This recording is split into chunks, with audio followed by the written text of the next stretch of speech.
Olá, Rádio Ouvintes, estamos no ar, 12:08, olha só, tá bem direitinho. Fernando, tudo bem, Zona? E aí, pessoal? Cris Ganso, tudo bom? Tudo bom. Tudo jóia, estamos aí, então, começando mais uma semana. A Cris chegou aqui saudando o inverno, eu falei, mas que inverno? E aí, realmente tá friozinho, né? Aliás, tá baixando a temperatura, né? Ah, tá baixando. Olha que bonito. Eu acabei de botar na mesa aqui os cartazes, já estão pelas ruas, aí os cartazes da nova peça do Luciano. Como é que fala esse? Crime Wojciech. Wojciech. Teatro de São Pedro. De 12 a 21 de junho, de quinta a sábados, às 21 horas. Domingo, às 18 horas. Ervilhas, é isso? Ervilhas freixas. Ervilhas, a gente se inspirou pra fazer, a gente fez a foto, né? Porque bolamos tudo nós, a foto não é roubada de nenhum lugar. Ela é a gente que tirou, o fotógrafo, o Mariano e a Juliana. Mariano Salnobai, é o nosso fotógrafo oficial. Inspirado naquela capa do disco do John Lennon, das cerejas. Porque o Wojciech só se alimenta de ervilhas. Opa. Ele é um pobre coitado, um pobre trabalhador, soldado da guerra. É um autor alemão. É um autor alemão. O Wojciech é um autor alemão, o Crime é um autor dinamarquês.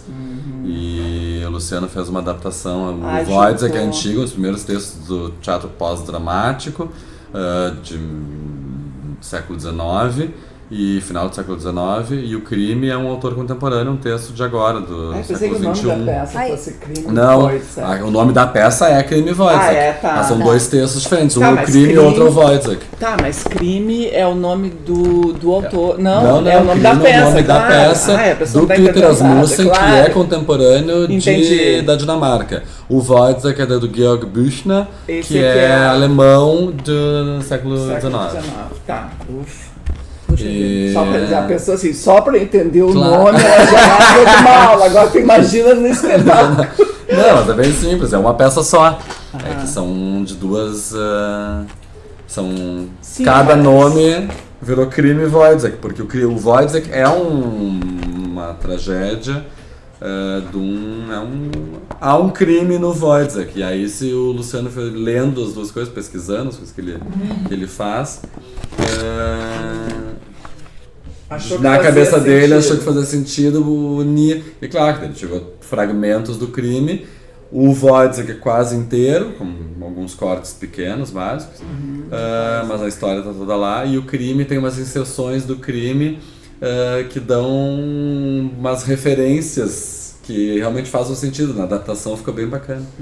E agora vamos ver como é que fica em cena. Dia 12 de junho saberemos. Em junho. Em junho. Tá. De 12 a 21. De 12 a 21 de junho. No São Pedro. No São Pedro.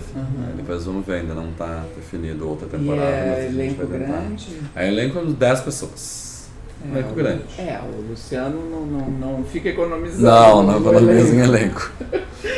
Porque a gente tem, por uma questão. Vocês viram, acompanharam a polêmica da Fernanda Torres? Sim, do Bosco. É Antônio, né? Então, ela é sobre aqueles incentivos de cultura, essas leis, né? Aí ele é o atual presidente da FNAT. Sim. O João, ele é filho do João Bosco, né? O Francisco Bosco. E aí ele escreveu um negócio que, assim, o resumo da ópera é assim, muito toscamente eu vou falar. Ele acha que o mecanismo de lei de incentivo cultural ele precisa ser ajustado, porque ele não deveria contemplar artistas consagrados que conseguem se manter só pelo mercado. Então ele tinha que se descentralizar e apoiar iniciativas que o mercado não vai apoiar. Um show do Roberto Carlos vai ter patrocinador. Um show do... Um show então... Não vai ter nada. Não vai ter nada. Entendeu? E aí ela escreveu um artigo na Folha dizendo que achava que isso era... ela também não falou isso, mas é a maneira como eu interpreto. Como se fosse uma punição para o artista consagrado. E que é difícil. O que é ser consagrado, né? Ela pergunta, né? Então, o que ela está, obviamente, defendendo é que se mantenha mais ou menos como está, porque ela acha que não é possível, porque é muito difícil montar um espetáculo com um elenco grande, para viajar, isso tem um custo que a bilheteria não paga, entendeu? Então, se o artista... Bom, enfim. E aí teve uma tréplica. Ele falou depois assim... como é que ele falou? Ele disse assim... 90% da verba de cultura fica no Sudeste. Essa é a noção de justiça da Fernanda Torres, entendeu? Porque aí isso é a noção de justiça de uma comissão julgadora que faz parte ela que acha que tá ok, assim. Não, mas é que é mais ou menos, gente. Não sei, eu não entendi assim, que ela estava defendendo que ficasse no Sudeste. Não. É óbvio que os artistas mais consagrados do país estão na região Sudeste. É exatamente isso. Okay. É isso. É exatamente por isso que a verba está ali. Claro, é papel do Ministério da Cultura, da Funarte. A Funarte é a Fundação das Artes, que é um braço do Ministério da Cultura. Só que eu entendo que o ponto de vista dele, isso tem que se disseminar. Eu acho que eles deveriam pensar, e tem nos projetos de leis, os projetos dos Miriam Muniz, de circulação, sempre tem um X da verba. Um X de verba para regiões separadas. Mas na discussão, no geral da discussão, não acho que tem que ficar no Sudeste. Eu acho que tem que haver uma comissão julgadora de vários estados do país, o que acontece, isso existe. Para pensar os projetos, para ver os projetos e analisar realmente a qualidade dos projetos. É óbvio que a tendência é que os melhores projetos fiquem também nessa região Sudeste, Sul, porque é onde a cultura circula, e onde circula a cultura, existe formação de novos artistas mais preparados e produtores mais preparados para desenvolver trabalhos. Mas eu acho que tem sim uma distorção que é a seguinte, ó. Eu recentemente estava me informando ali com um pessoal que elabora projetos, né? Então a gente estava conversando e hoje é assim, ó. Aprovar um projeto no MINC com a Lei Rouanet para captar, eles não dão dinheiro, né? Eles só liberam que tu capte... tu pode captar e aí o empresário que te deu o dinheiro tem uma compensação, ele vai abater dos impostos o valor, dependendo. Em literatura eu sei que é 100%, mas tem umas que é 90%, tem umas que é 80%. Ele dá... no caso de literatura, ele dá 100 mil e ele abate 100 mil. Então, assim, na verdade, ele não gasta. Sim. Ele ganha, ele ganha publicidade, ele ganha marketing, porque ele está apoiando, mas ele não gastou. Ele deixou de pagar. Sim. Então, o que acontece? Esse pessoal que trabalha com projetos, que faz os projetos para que o espetáculo, enfim, a obra seja agraciada com a possibilidade, com essa lei Rouanet, para poder captar e os empresários não terem que arcar com isso.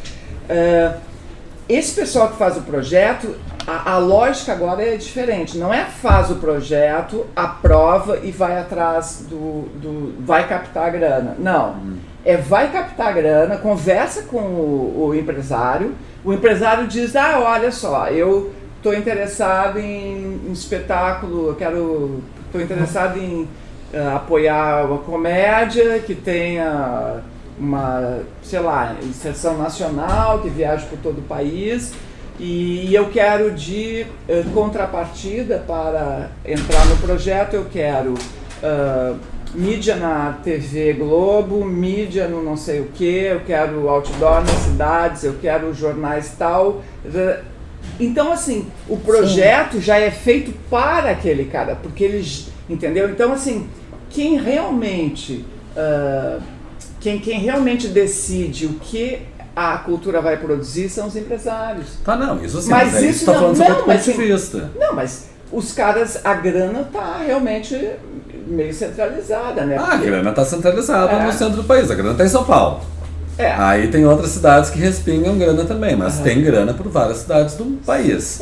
Mas aí como é que o cara lá do Amazonas, de Belém, mesmo daqui de Porto Alegre, ou lá do Rio Grande do Norte, como é que a cultura desses estados vai se virar? Se a grana está toda... Se esse mecanismo favorece essa distorção para que a grana fique centralizada. É isso que ele falou, ele é o presidente da Funarte, ele deve ter acesso, quer dizer, é só pegar ali também, olhar, eu acredito que sim. Aberto isso, mas se quase 90% da grana é distribuída para artistas do Sudeste, está uma coisa errada. Não com certeza está errado. Pode. Só que que isso, fato é que sim, quem decide, quem banca a cultura no país são empresas privadas. São as empresas. Isso não é culpa de nenhum artista, isso é culpa do governo.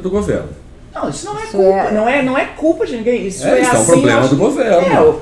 Na Europa, se hoje o governo acaba com as incentivos, não acaba a cultura no país. Sim. Como é que tu conhece melhor, assim, o grupo lá da Mushkini? Como é que é bancado pelo governo? Bancado pelo governo. Bancado pela governo. bilheteria das temporadas e parcerias que eles fazem com o Instituto Francês. Em outros países sempre tem o compromisso do governo. Na Alemanha, 90% do que se produz em cultura é do dinheiro público. A Pina Bausch também era dinheiro público. Dinheiro público.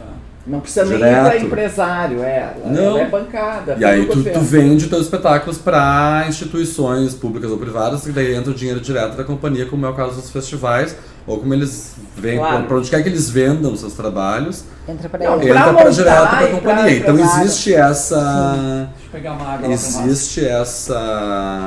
balança, composições financeiras dentro da estrutura das companhias no mundo. Mas voltando a falar dessa discussão do Bosco e da Fernanda Torres, era só da...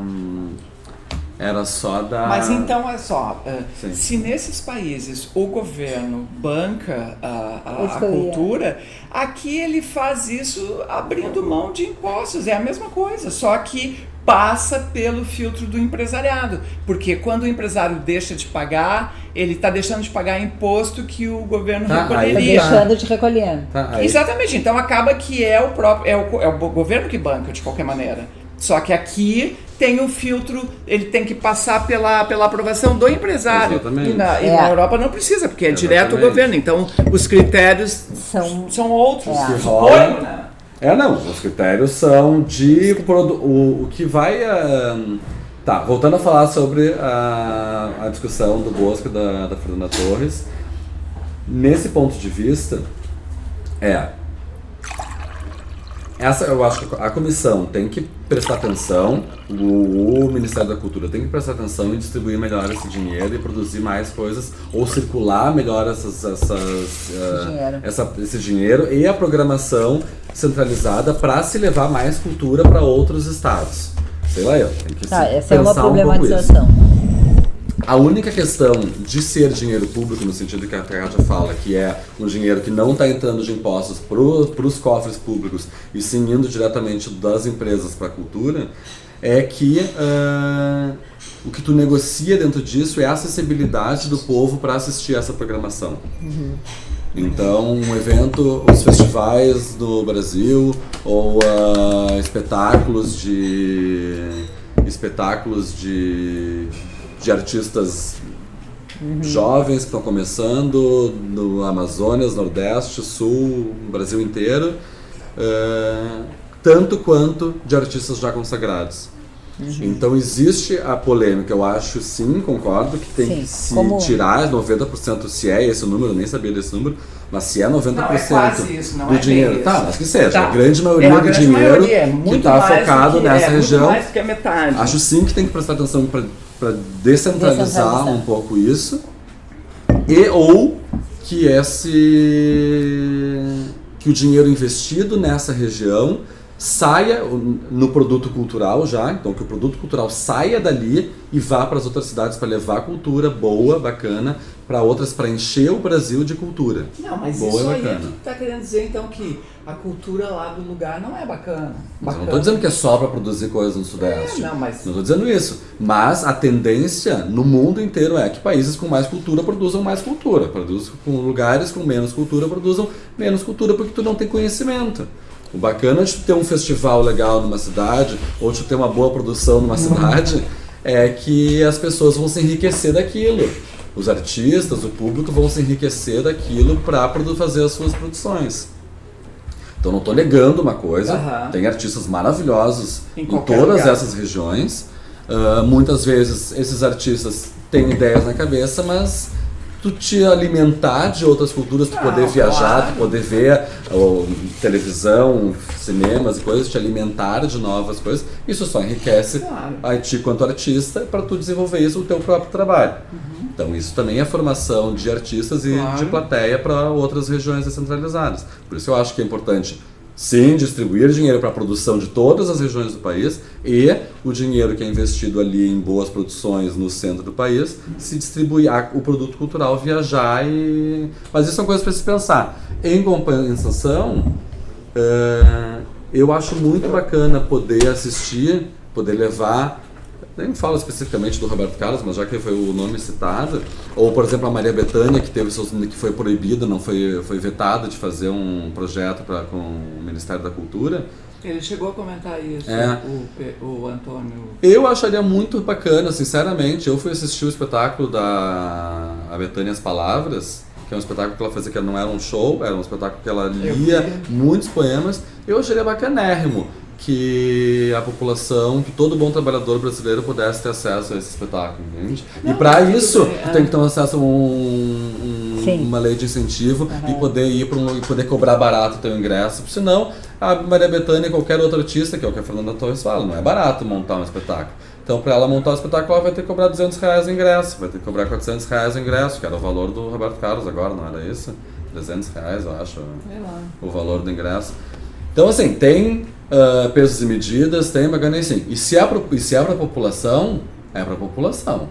Se tu conseguiu, através da tua carreira, através do teu trabalho, do teu nome, chegar a ser um artista consagrado, o que é ser um artista consagrado, bacana, mas assim, eu vi uma entrevista do Ney Matogrosso também falando, ok, eu acho que eu faço muito mais dinheiro circular do que eu tenho mesmo. A questão é, eu não posso parar. Nunca. Eu tô com 70 anos e eu não posso parar. Porque eu preciso pagar minhas contas, eu não tenho... Eu preciso me manter trabalhando para poder continuar bancando a vida que eu tenho. Então, tenho certeza que existe uma distorção geral do que eu acredito, mas aí também é a minha opiniãozinha, e como seria, do que a gente está discutindo aqui, de como seria a maneira mais democrática mesmo de fazer esse dinheiro circular por todo o Brasil. Concordo plenamente com isso, tenho certeza, eu que vejo muita coisa de material em função do festival, eu vejo muito material de o que é produzido no Brasil todo, acredito muito no artista brasileiro, e todos esses artistas, Nordeste, Norte, todas as regiões, merecem sim conseguir dinheiro. Só que aí entra, daí eu vou saindo um pouco dessa discussão Bosco e Fernando Torres e falando daquilo que tu estava falando, aí entra um grande problema que é esses pequenos produtores no Brasil todo conseguirem, o projeto aprovado eles conseguem, isso não é o difícil, difícil é captar. O difícil é captar. E aí que tá, como é que um pequeno produtor daqui, de Porto Alegre, vai conseguir um dinheiro de uma empresa privada, vai conseguir assim 20 mil, não tô nem falando de 200 mil, de 300 mil, tô falando de 10, 20 mil para montar uma boa peça, com uma produção, com um cenário legal, com um figurino legal, para poder pagar uma temporada, poderia pagar os artistas dignamente, assim, dignamente é pouco, mas dignamente, não precisa nem dar altos salários para os artistas. Não consegue. E também tem a coisa, eu não sei muito bem, assim, em detalhes, mas quem se beneficia dessas leis costumam ser empresas grandes, porque as empresas pequenas nem sabem como fazer. Muitos não sabem, muitos não têm, que é uma coisa... Tem um pouco de receio, vou dar o dinheiro, e às vezes eles têm dinheiro, assim. Mas eles... Porque é isso, para pequenos produtores, se uma empresa paga 2 mil, tem lá um lucro, porque não é só não é todo o teu imposto de renda, na verdade, é uma pequena, é 100% de uma pequena parte do teu imposto de renda. No caso das leis do artes cênicas, que é mais a minha área. 100% de uma pequena parte. Tu paga, digamos que a empresa pague 100 mil de imposto de renda. Tá. Para artes cênicas, 4% desses 100 mil tu pode dar inteiro para cultura, para artes cênicas, ou para cultura, para artes cênicas, eu acho. E aí tu recebe. Para música, por exemplo, Entendi. Tem um valor X. Uma porcentagem do faturamento, não. A empresa, eu tenho lá, a FZ Produções, que é a minha empresa. Não tenho isso. Por isso tem que ser grande. Se eu pago R$1.000 de imposto de renda por ano, eu só posso doar 4% disso, R$40 para cultura. Olha, eu não vou querer. Muito obrigada. Mas tem pequenos grupos que R$2.000 tá bom. Claro. E essas empresas que podem dar R$2.000... A rádio elétrica com 2.000 ia fazer chover, exatamente. Exatamente. Mas isso que tu falou é muito sério, é muito verdade, que a maioria das muitas empresas, muitos empresários não conhecem isso. Não conhecem. São muito com o pé atrás do que realmente acontece. Eles têm um departamento só para isso. Porque eles se beneficiam disso, eles fazem. É que na verdade eles ganham publicidade. Publicidade de graça. E uma publicidade mais eficiente até, porque é um apoio à cultura. Então ele é... é só uma mídia positiva que tem de volta para ti. O que eu acho que é lindo no argumento do Zunho é que em outros países onde a cultura já é consagrada como um bem social, o governo toma para si essa responsabilidade de apoio, né? Eu acho complicada essa terceirização que no Brasil, essa venda do Brasil para o empresariado. Essa terceirização está em todos os setores. Em todos os setores. Né? O governo nunca consegue fazer porra nenhuma. Exato. Ele sempre terceiriza. E fica na mesmo mão. Mesmo quando é o dinheiro público, que a Kátia tem toda a razão. Eu me lembro do discurso da Dilma lá, antes das eleições, quando estava na época da Copa do Mundo ainda, em que ela dizia que o dinheiro dos estádios não era dinheiro dos cofres públicos. Não era direto dos cofres públicos por coisa, mas tem uma lei, tem uma compensação ali. Então passa a ser realmente dinheiro público. A grande discussão aí sobre o ponto de vista também artístico dessas leis de incentivo e desses projetos que se faz para aprovação de arrecadação de dinheiro público ou semi-público, enfim, ou da iniciativa privada direta, é que muitos artistas hoje, produtores, grupos, já bolam os seus projetos, que eram meios que tu estava falando também, de acordo com o que a empresa quer. Claro. Então, ou com o que o governo... ideológico. Então, já sai redondinho, e a tristeza é que o teu trabalho artístico sai todo talhado. Por que consegue... Da onde é que tu vai conseguir tirar um dinheiro? Então, eu quero fazer um Crime Wojciech, mas eu vou fazer um Crime Wojciech com menos atores, ou eu vou ter que convidar o ator X, que não é quem eu gostaria de convidar, mas porque ele tem um nome, ou porque ele, sei lá, o quê, tem um contato, não sei, sabe? É tudo... ou tu vai fazer o teu projeto, vou fazer um projeto, não vou fazer um Crime Wojciech, ou não vou fazer um Hamlet integral de 3 horas, porque não dá, não vai passar, então é melhor fazer uma adaptação de 1h30, que é o que as pessoas ainda tragam. Então, assim, todo o teu projeto vai começando a ser talhado, aí tu promete fazer em oficinas, promete fazer não sei o quê. São coisas que às vezes tu nem quer fazer, que tu acha que o teu trabalho nem é pra isso, mas tu molda o teu trabalho de acordo com o que tu consegue vender. Para uma empresa, ou para uma circulação, ou para alguma instituição compradora, enfim.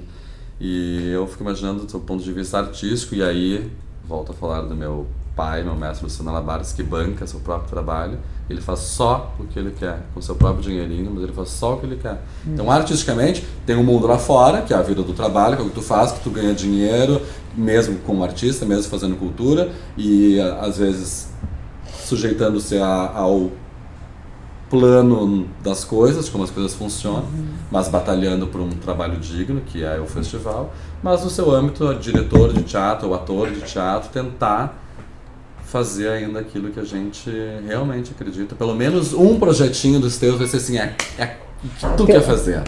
Porque, senão não tem graça fazer só aquilo que é pros outros.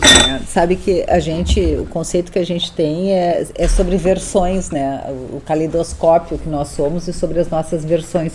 O problema é que a gente às vezes acha que pode fazer determinadas concessões porque é só uma versão, é só um pedacinho da minha vida, né?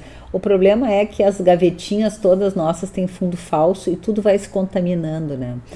Eu estava falando com uma pessoa e E a pessoa gosta de design, gosta de desenhos diferentes, desenhos, enfim.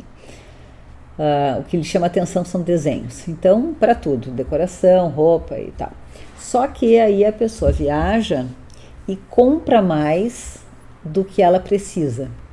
Ela tem dinheiro, ela pode, ela viaja, a roupa é proporcionalmente muito mais barata e tá tudo certo. O problema é que quem se apresenta quando essa pessoa retorna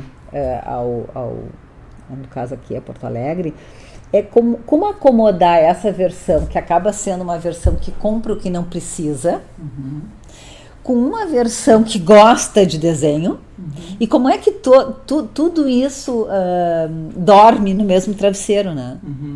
Então, como é que organiza isso, né? Como é que organiza os nossos desejos e as nossas versões, e que a gente acha que uma coisa não tem problema e que uma coisa não se comunica com a outra, e tudo se comunica na nossa inconsciência, e aí é que é difícil acomodar. É muito exigente acomodar tudo isso.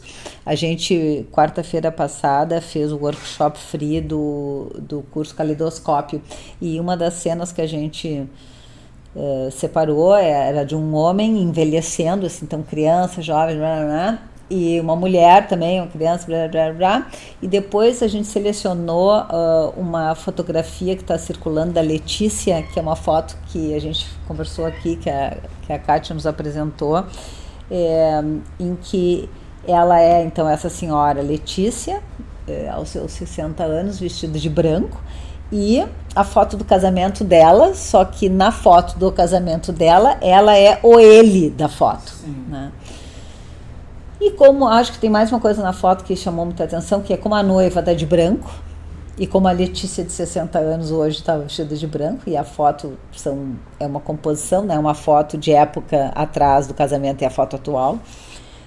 Esse negócio de acomodar, né? O Zunho diz... o Luciano faz uma coisa da qual ele tem orgulho. É que acomodar coisas das quais a gente não tem orgulho... É quase impossível. Uma trabalheira. Sem adoecer... Não tem como. Não tem como. Eu tô ficando assim, uma pessoa com cada vez menos espaço para... Como é que eu vou dizer? Eu tô assim, atenta... A concessões. E eu fico assim, as coisas que... Eu vi uma postagem da Panvel, é isso. Muito legal. Tu vai aqui na Panvel, aqui do Calçadão, várias aqui no centro, várias já me aconteceu, e não só aqui no centro, em shopping também. Aí tu entra, pediu o troço no balcão, aí ela pega o troço que tu comprou, a medicação, bota numa sacolinha assim de plástico, tipo uma necessaire, com uma espécie de cadeado, não é bem um cadeado, é uma coisa que ela tranca e te dá para tu levar pro caixa. E eu acho aquilo um insulto, entendeu? Eu me sinto assim, vem cá. E eu sempre falo, mas moça, eu não vou roubar, pode deixar, eu vou levar. Não, mas eu... primeiro eles ficam muito assustados que alguém diga... Não, alguém dirige a palavra. Eu falo assim, eu não quero levar. Já aconteceu, eu assim, se eu tiver que levar nisso, eu não vou comprar. E a moça falou, então, eu não comprei, né? Mas assim, e aí, quando eu me vi de novo naquela situação, eu falei assim, puta, eu não quero mais isso, eu não vou mais nesse lugar, eu não vou comprar. E eu postei isso no Instagram, no Facebook e tal, eu botei assim, olha, eu não sei vocês, mas eu me sinto humilhada quando isso acontece. É isso aqui, ó. Ali tem o texto. Eu achei muito legal. E aí tem... Porque eu acho que essa micropolítica do dia a dia. Aí hoje, assim, ó, num lugar que eu frequento, que eu faço lá ginástica, aí tem assim, é uma rua que não tem muito movimento e tem... Sabe como é que é? Tem assim, o terreno... Tem aquela coisa do recuo e tem uma área que poderia ser seria assim, ainda a área deles, da casa, do empreendimento. Mas aquilo ali não tem cerca, não tem nada, então as pessoas usam aquilo. E aí tem um carro assim, parado ali. Sim. Aí hoje, além disso, tinha um outro carro. Não, aí tu pensa assim, olha, a pessoa veio fazer ginástica, entendeu? mas ela não quer caminhar 3 passos. Ela não quer botar na calçada, onde ela poderia, porque ela não quer caminhar. Ela não pode botar uma quadra depois, porque ela não quer caminhar. Claro. Ela quer. E hoje, como estava chovendo, além desse carro que estava assim, né, de frente para casa, tinha um outro na calçada, no lugar das pessoas caminharem, porque também estava chovendo, a pessoa ia fazer ginásio, não queria. Aí eu perguntei para a moça ali, mas esse carro, o primeiro, aquele que estava, esse carro é de alguém que tem necessidade especial? Assim, vai que a pessoa, né? Sim. Porque lá também tem fisioterapia.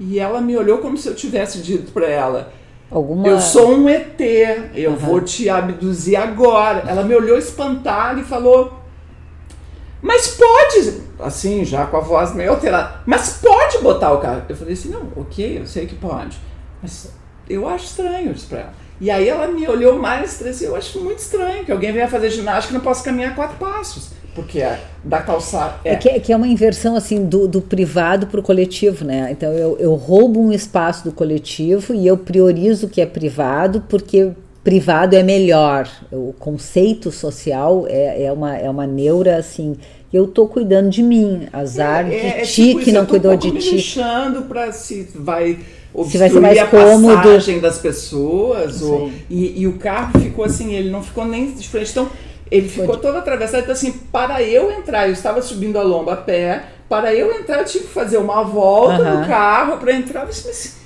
tem uma coisa errada nisso, isso não está certo. E aí tu vai falar, aí as pessoas te olham, acham ruim. E a pessoa é essa assim, como se eu estivesse falando uma coisa absurda, que o carro, ok, pode estar, pode, porque é o recuo, blá blá blá, o outro não poderia, bom, mas enfim.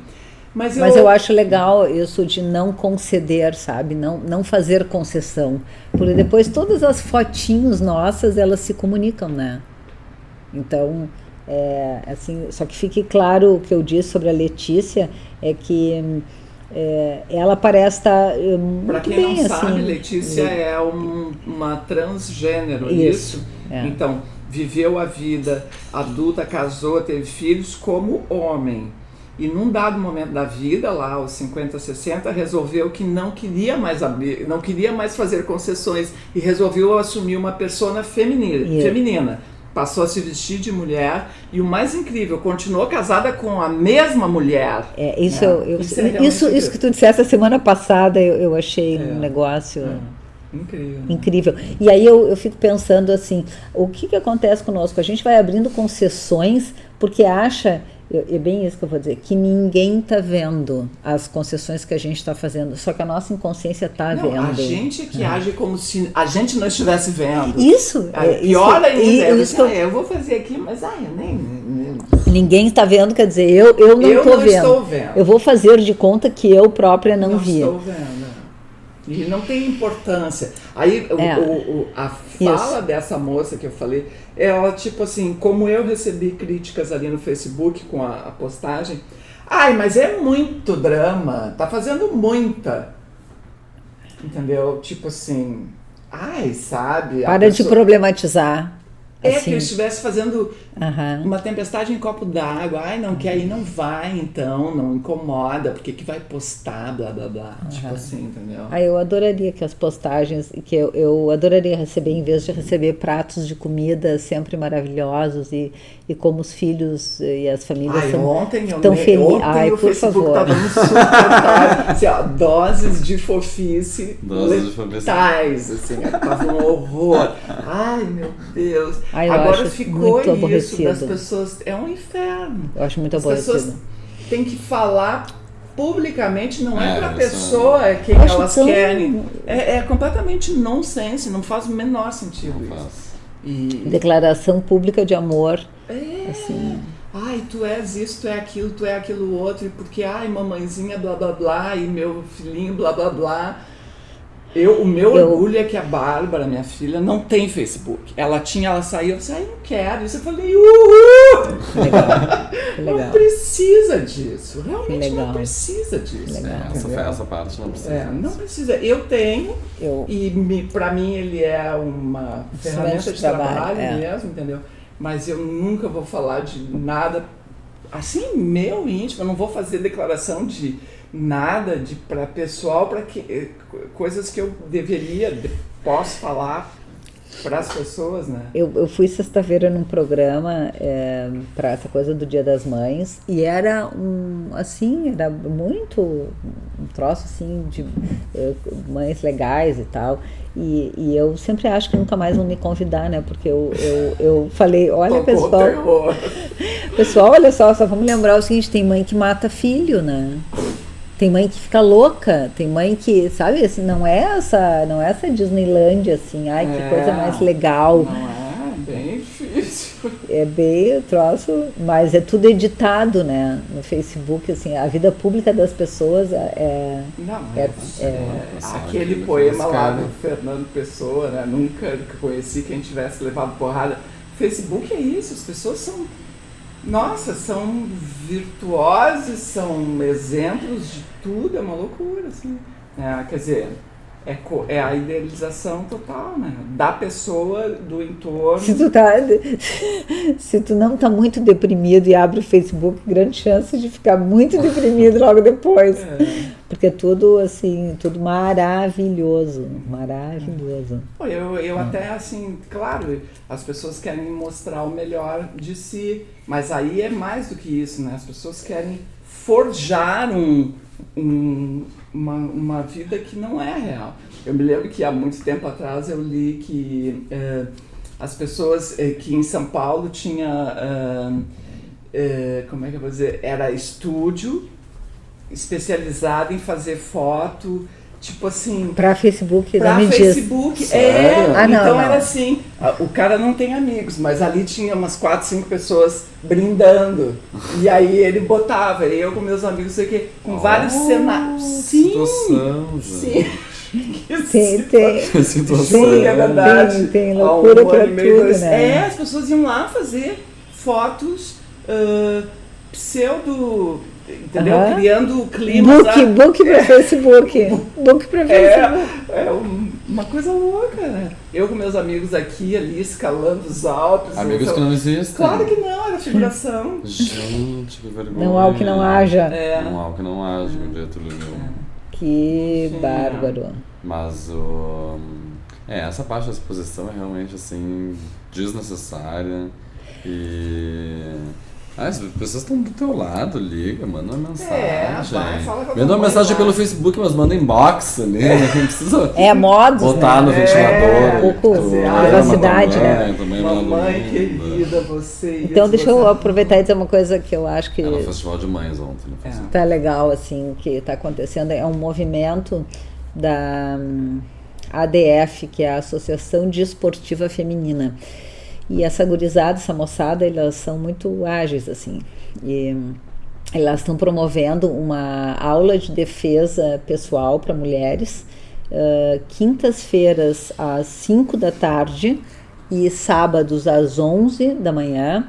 Ali naquele espaço Granville tem uma academia base e a aula é R$10. Toda atividade dessa associação... É ali na Venceslau Escobar, passando o espaço, o espaço aberto, aquele shoppingzinho aberto. Na próxima quadra tem um outro shoppingzinho aberto, um outro mallzinho, lá do direito de quem vai centro-bairro, Granville. E a academia é base, mas se as pessoas estão interessadas, podem entrar pela Associação Desportiva, eu acho que é Desportiva Feminina, ADF. E a aula custa R$10, todas as atividades da ADF custam R$10 e é só para mulheres. E eu tenho feito. E é impressionante assim, a mobilização afetiva que acontece quando a gente se põe numa situação, num cenário de violência, mas a gente sabe alguma coisa para fazer diferente de uma posição só reativa de medo e fuga. Eles continuam dizendo que sempre que é possível fugir. Eles dizem, a melhor, como é que é? A primeira defesa é correr. A segunda, correr, correr. Mas sempre que der no meio do negócio, correr, né? Mas eu digo uma posição psíquica de ter ideia ou ter uma vivência, estar numa cena em que alguém nos violenta fisicamente, usa violência conosco e a gente sai dessa circunstância. É de uma potência, é de uma liberação de energia, de possibilidade. Então a gente estava treinando coisas muito simples, assim, como, por exemplo, pegar o braço, né? Quando uma pessoa pega o braço da gente, fica difícil, assim, para o nosso ouvinte não vai dar. Mas a gente tem um lado do braço que eles chamam faca, que é o lado mais fininho, e tem o lado mais largo do braço. Então que a gente rode o braço e acerte o lado do nosso braço fininho com os dedos da pessoa. E aí a gente impulsiona o cotovelo, faz um negócio assim, eu já fiz com várias pessoas pra gente testar. É tão libertadora a ideia de que uma pessoa muito maior do que a gente pega a gente pelo braço e mesmo que pegue com as duas mãos, a gente vai torcendo o braço, porque não é puxar o braço, é torcer o braço até que tu fique numa posição de alavanca. Não é bem. De alavanca num segundo momento, mas é a posição do osso contra os dedos. Eu acho que tem. Vocês estão. Olha aqui, gente. Pega meu braço. Vamos fazer um teste aqui. É assim, eu rodo meu braço e aí eu jogo o cotovelo. Eu jogo o cotovelo, mas o que é importante, assim, a mesma coisa pegar assim pelo pescoço, né? Então, quais são as possibilidades de movimentação para que tu ganhe distância com o corpo do outro, né? Ou uma outra coisa impensável, assim, se alguém te dá um empurrão, geralmente é uma coisa do corpo, assim, a gente tranca, né? A gente resiste àquele susto. E não, então a pessoa dá um empurrão na gente, a gente deixa o movimento passar, inclusive para o outro se desequilibrar. Bom, pequenas coisinhas, né? E que eu acho que para uma posição feminina, para as mulheres, é muito importante, não só para as mulheres, evidentemente, mas assim, essa ideia e essa vivência de que a gente pode estar numa cena de violência e que há talvez mais possibilidades de saída do que só apanhar ou ser estuprada, a rendição, né? E fora assim o fato, a primeira vez que eu entrei no tatame e vi aquele negócio acontecendo, me deu um choro, assim, porque a gente fica doído, magoado quando alguém imprime força com outro corpo da gente. Não sei se vocês já lutaram alguma luta, exceto pessoas que fazem lutas. Isso é muito, assim, é muito desconcertante sofrer uma violência física. E quando a gente está treinando para isso, a gente vai adquirindo uma outra atitude, assim, mais combativa, menos submetida, sabe? Olha, tem sido assim. A minha mãe teve um evento pro Dia das Mães, a minha mãe foi. E a minha mãe tá assim com problemas de memória e tal. Mas olha, impressionante a reação de um corpo assim que se, sabe, que se fortalece na defesa. Foi genial. Ela tava assim super ativa e foi grande motivo assim de brincadeira. Coisas muito simples, assim, em vez de tu segurar uma pessoa com a mão espalmada no peito, que tu faça tipo uma faquinha, um né? karatê, assim, é a posição de karatê, assim, né? E tem posições que doem mais, né? Então tu resiste o outro com uma posição, é só uma coisa sutil, né? Mas é diferente até para que o outro se defenda, assim, uma mão espalmada, outra coisa assim, tu espalma a mão do outro contra ti e faz um movimento assim de fechamento sobre a mão do outro, e são manobras que, se a gente levar a termo, elas quebram, né? Mas é tudo muito sutil. Tu não precisa de força, né? Sim, claro. Mas eu nunca me pensei num lugar assim, mas eu tô achando que é interessante para uma vivência um pouco mais combativa, assim, menos refém, mais possibilidades para o nosso caleidoscópio. Exato. Então tá, né? Então tá, mas tu falou que as pessoas te xingaram lá, não xingaram não, assim, alguns comentários contra a tua postagem. Que o fato é a tristeza desse tipo de situação que tu tem que carregar o teu remédio num cofrezinho. O fato é que tu te dá. É triste saber que tu tem que passar por isso, sabe? É humilhante porque é assim. Não, mas aí que tá. Eu acho o seguinte: as pessoas roubam, ok, as pessoas roubam.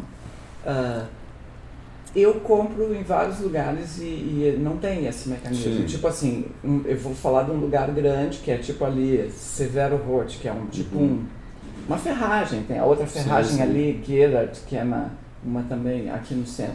Aí tu vai lá no balcão que tu quer, escolhe o que tu quer, o cara te dá um papelzinho e tu vai no caixa. E aí alguém leva, um funcionário leva até essas dois pacotes. Olha, isso é melhor do que te dar um troço com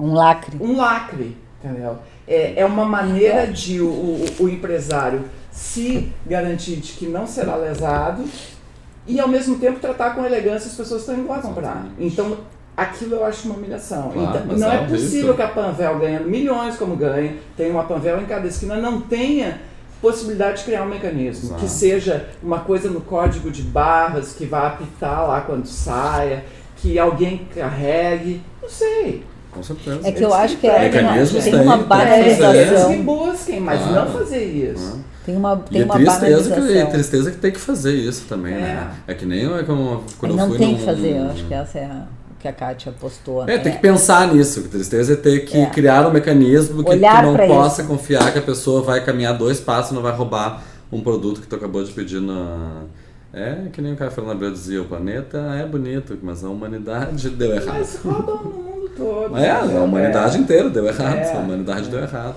Então, as pessoas deram errado. Mas agora eu acho que essa discussão agora do cercamento da redenção, esse outro assunto. Que é ferro, são versões nossas muito feias, né? Muito feias. E que eu pensava que eu poderia fazer de conta... Não, eu pensava que eu poderia viver a vida sem olhar para isso. Eu olho para mim, olhando para trás, para determinadas coisas do social, em que eu pensava que um dia eu vou olhar, um dia eu... Não, mas isso não é tão chamativo, tão grave. E hoje eu me dou conta que isso é muito importante.